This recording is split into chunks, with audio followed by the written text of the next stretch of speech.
DJ Kanchan Raj Hajipur Vaishali.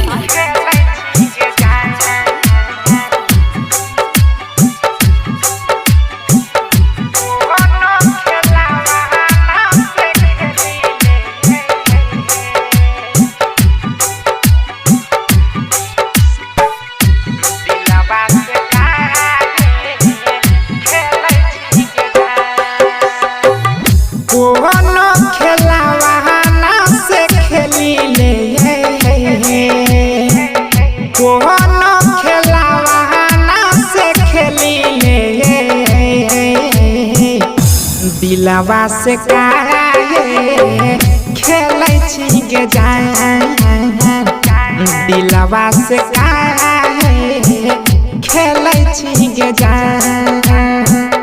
कोनो खेलावा ना से खेली ले,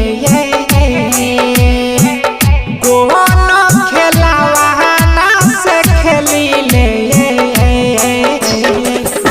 दिलवा से काहे खेलै छी गे जान, दिलवा से काहे खेलै छी गे जान।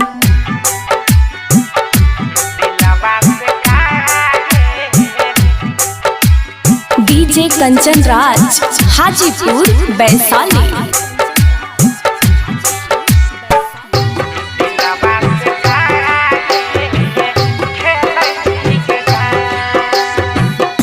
जब जब फोन करियो बिजी बताबै छौ, लागै छौ तोरा अब दोसर कोई भावै छौ।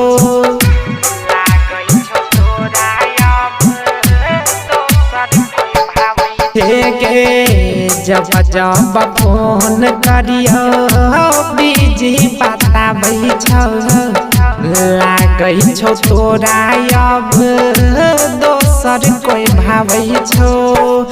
एकरा से बढ़िया दिल तोड़ी दे,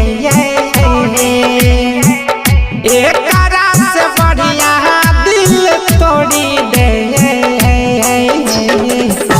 दिलवा से काहे खेलै छी गे जान, दिलवा से काहे खेलै छी गे जान।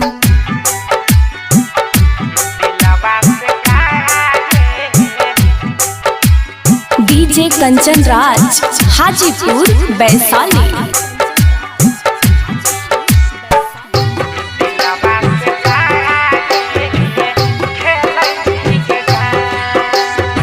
सीधा साधा लड़का के उल्लू बनाबै छै, बोलला पशु जीत के झूठा ठहराबै छै।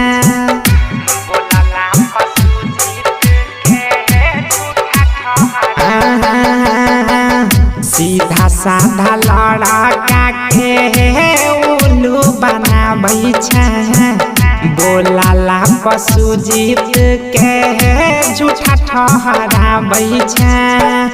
भले हमारा से झूठ बोली ले, भले हमारा से झूठ बोली ले। दिलवा से काहे खेलै छी गे जान, दिलवा से काहे खेलै छी गे जान। कोनो खेलावा ना से खेली ले, कोनो खेलावा ना से खेली ले।